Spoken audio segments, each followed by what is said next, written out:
What's up, guys? It's Cole Bennett here with another episode of Behind the Video. Today I'm going to be talking about the All Girls Are the Same and Lucid Dreams video. So I had heard, like, you know when you kind of hear a name floating around? Like, I'd seen a couple of his things on SoundCloud really early. He was so, unknown at that time. I remember I was actually in New York. I get a phone call from Bibby, Lil Bibby, and he was like, yo, I got this artist that I want you to manage.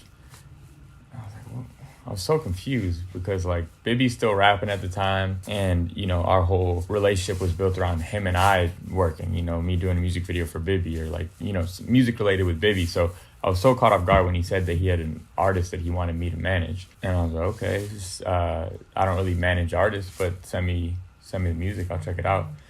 And he sent me All Girls Are the Same. And I remember listening to it, and I was like, wow, this is unreal. And there's very few songs that I hear for the very first time, and I just know right away that I want to do the music video, and this was one of those scenarios. So I call him back, I'm like, yo, like, I gotta meet him, he's crazy, like, this is amazing. I was like, I want to do his first music video. Because at the time Juice had put out a video, but like it got taken down or something, so he hadn't had any music videos out. So right when I got back to Chicago, Juice came over to our old office. We just hung out for like a few hours into the nighttime, and he just played music. And I remember some of the songs he played was Lucid Dreams, All Girls Are the Same, Robbery, Sticks and Stones. Like, I think that was what the song was called before they like released it on DSPs, and it's called something else now. End of the Road, which is Juice's favorite song that he ever made. Last time we had talked about that, he had told me that was his favorite song he ever made.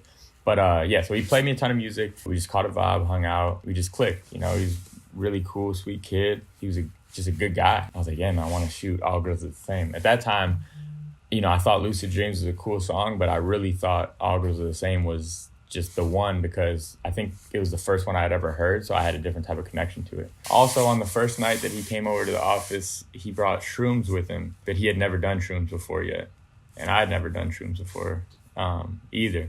And he asked if I wanted to do them with him, and I said sure.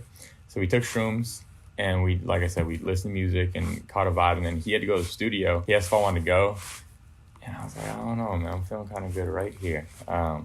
So I didn't go. I had a very beautiful trip that night and experience, and I'll never forget how I felt that night, and just the feelings and emotions. Even though we didn't experience the rest of that night together, he went off to the studio and I stayed at the office and kind of just experienced that on my own. It was one of those things that I kind of always think that we experienced together, and we were checking on each other the whole night, asking how the trip was going, and it was a beautiful time, and I'll never forget it. So I was in Chicago, and I had to go to LA the following week, and he had to go to LA the following week. We briefly talked about doing a video, but that's really where we left it off. And I was in Los Angeles, and there's this place where when I would shoot videos out there's this white site studio where I would shoot music videos, and they gave me I remember a super good rental rate. So I would just always go there, and they had lights set up already. So I was like, this is the place to go. And funny enough, I was shooting a video for OGZ, Shoreline Mafia. I was shooting the None Major video that never ended up coming out. They ended up reshooting it because they wanted all the guys in it, and I just had it. It was just OGZ, and it just didn't work out. But I was shooting this OGZ video for None Major, and I had this studio rented out all night, and Juice was also in LA, so I was like, we should shoot All Girls Are the Same. So I called Juice, and I was like, yo, I got this spot if you want to come shoot the video. He's like, all right, cool. So he comes. I'm literally finishing up the OGZ video as Juice is getting there, and they meet, and I don't even know if it ever clicked to OGZ that he met Juice, as Juice was walking on the set for us to shoot All Girls Are the Same. He left. I remember I shot the None Major video with all purple lights. I switched the light to red. I moved it a little bit. Shot those scenes of Juice with the blacked out background. He has the side splash of red on his face, and I did some pixel sorting on it. But I did that, and then we shot some green screen stuff. Didn't really know where I was going with it, And I think that kind of shows in the edit. I had a lot of random things that don't necessarily make sense. I do love the imagery of him on top of the building, like the skyscraper. That's something that I was happy with at the time. Don't know how I feel about the school bus. Don't know where I was going with that, but you know, it's just what I did. You know, it's just in the moment I was just shooting random things in the studio while I had, you know, this 3 hours left on my rental there. So I just shot what I could, and then just made whatever work in the edit. Yeah, I remember that day was a lot of fun. Juice was the type of artist who was just excited to work. He was very passionate with everything he did, whether that be him in the studio, him on video set, him at a concert, whatever it may be, he was always going to give his all. So I remember he was just full of laughs the day that we did All Girls Are the Same. Everything was like, you know, still so new to him at that point. You know, he hadn't signed to a record label or anything. You know, I think it was one of his first times, if not his first time in LA at the time. We were just having fun. You know, we didn't really know what we were doing. We were just laughing and shooting. And, you know, that's what I remember that day. When I think of it, I just think of us just having a good time, really. I went back to Chicago and I started editing the video. And I remember Juice calling me like every day, like, is it done yet? Is it done yet? Is it done yet? Because he was so excited. I remember Bibby calling me, and he's like, yo, we should really wait to put out the video for when, you know, Juice signs, so like it can come out properly and everything. And I was like, man, fuck that. Like, let's just put it out and have fun. Like, this isn't about record labels or anything. We just picked up a camera and we started shooting. And if anything, if you're gonna do anything record label related, I just hold out for now, because it's only gonna go up. We were getting ready to put out All Girls Are the Same. And the night before, we were on the phone and we were just talking about life and all these things. And he's like, man, like, what do you think's gonna happen tomorrow when this video comes out? I'm like, it's really hard to say, but I think people are gonna love it, because it's undeniable talent, you know? He's like, you're right. He was a little nervous on like what the feedback would be. I knew that it was gonna be excellent. I knew that people were gonna love him. Naturally, I think maybe there's some self-doubt just because, you know, there's a lot of nervous emotions that come with putting out, you know, a piece like that to an audience in a moment like that. You know, you're a new artist and you don't know what the general perception of you is going to be. I told him to just sit back and be excited, but, you know, keep your head on straight and just know that it's about to get serious. You know, buckle up. We laughed, we joked around, and said, okay, cool. I lay the final touches on the video. We drop it the next day. It did somewhere around like 800,000 to 1 million views in the first 24 hours. I can check and see what that exact number was, but it was something around there. You know, that was a lot of views for an artist that was pretty much, you know, completely unknown at the time. And from there, it just kind of spread like rapid fire. It was like every day, every week, something new was happening, whether it be some crazy artist, you know, listening to Juice on their Instagram story, or someone reaching out to Juice, or, you know, just the numbers alone, you know, the streams he was doing was just out of this world. And then obviously all the labels are having a bidding war over Juice at this time. Yeah, it was pretty wild, but we're figuring out which one we wanted to do next. We landed on Lucid Dreams, being a good fit for it.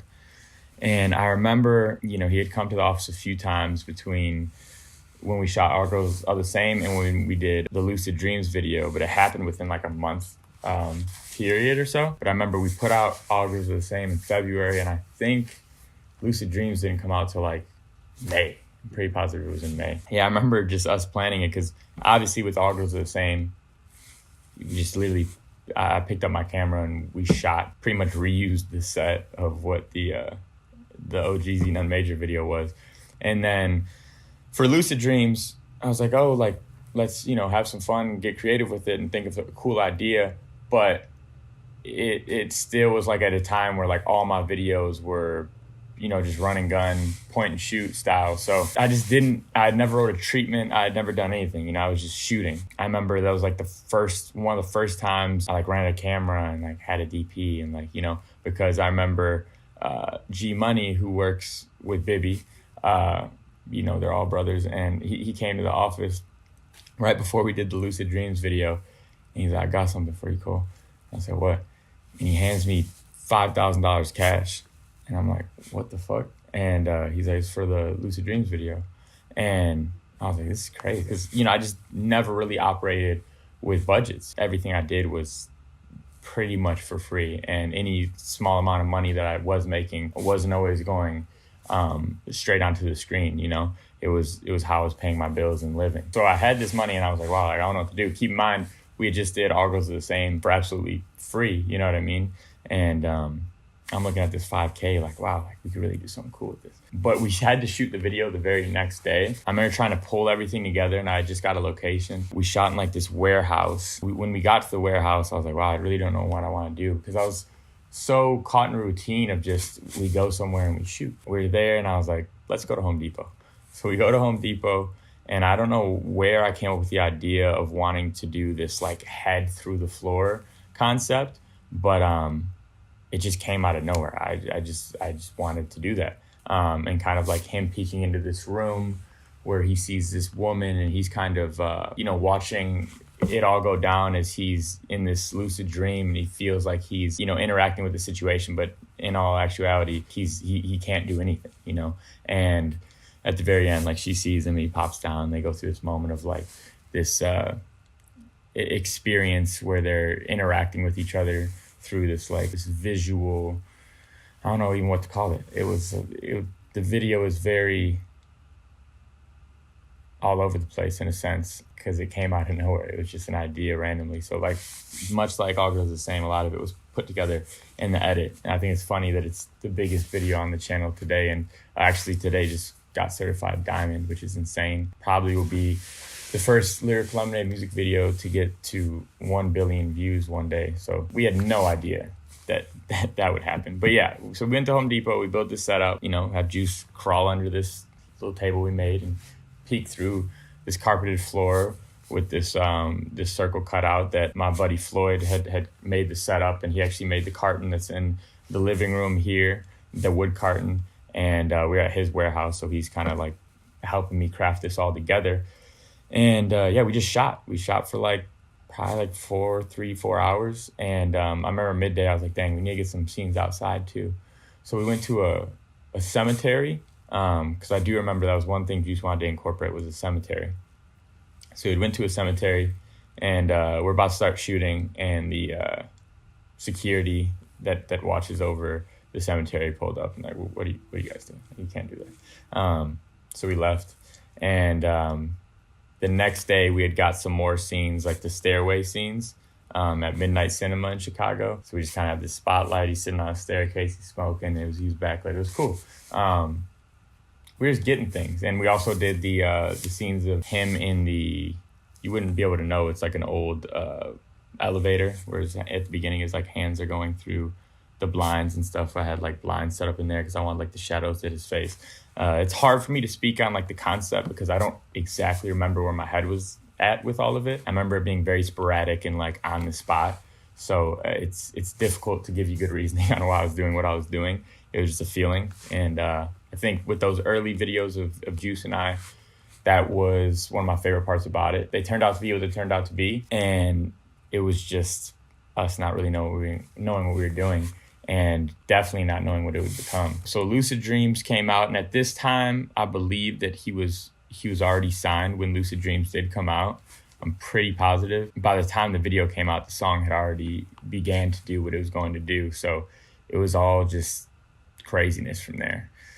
But yeah, that's the story of All Girls Are the Same and Lucid Dreams. They happened within about a month and a half of each other. Two different feels, but I tried to make them cohesive in the sense of that gloomy feel with, hints of red and just something that felt kind of dark because, through Juice's image and what he was communicating at that time, just through his cover arts and his music and everything, his whole branding had that feel to it. So I wanted to, make it true to him and something that he would like. So yeah, those videos are, in my eyes, I kind of look at them as one video because it was all just one blend of a moment. I never thought that Lucid Dreams would go on to be what it is. I actually, like I said, when I decided to do All Girls Are the Same first, because he showed me all the music and he gave me my pick. It could have been because I heard All Girls Are the Same first, but still to this day, I actually like All Girls Are the Same better. I just thought it was a better song, you know, but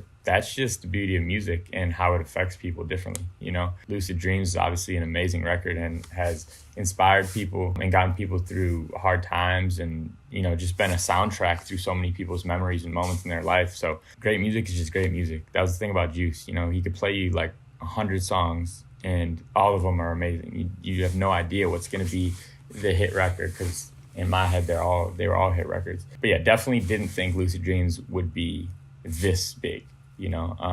And Juice definitely had no idea either. I think the first time we kind of started to realize it was like, I remember right after that summer when we had went on tour. And I've talked about that on a previous one of these episodes. I think we were talking about Armed and Dangerous. But seeing the crowd's reaction and then also like hopping in a taxi and we'd hear the song, you know what I mean? Or turning on the TV and you hear the song on like the radio station channel or whatever. And you're like, oh shit, like this is a big song. It's all over the world because we're overseas too. And we're starting to hear it everywhere. So like I said, it all happened so quick. And I really think in an 8-month span, we've never seen someone blow up in the way that Juice WRLD did. And people who remember that moment, who are a part of that moment, who got to watch that moment, just, they know. You know, it was one of those things you had to experience and see firsthand, but it was truly incredible.